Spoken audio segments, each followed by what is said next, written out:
महाराष्ट्र औद्योगिक विकास महामंडळाच्या पाईपलाईनला वन्नूर परिसरात मोठी गळती लागली असून हजारो लिटर पाणी वाया जात आहे। पाईपमधून तब्बल 25 फुटाहून अधिक उंचीचा कारंजा तयार झाला असून हे पाणी शेजारच्या शेतात घुसल्यानं गहू पिकाचं नुकसान झालंय।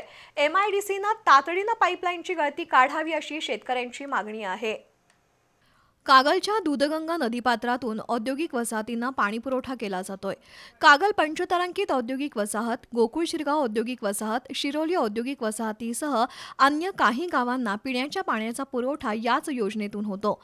त्यासाठी विकासवाडी परिसरात जलशुद्धीकरण केंद्र उभारण्यात आलं असून मोठ्या आकाराची पाईपलाईन टाकण्यात आली आहे। वन्नूर परिसरात या मुख्य पाईपलाईनला मोठी गळती लागली आहे।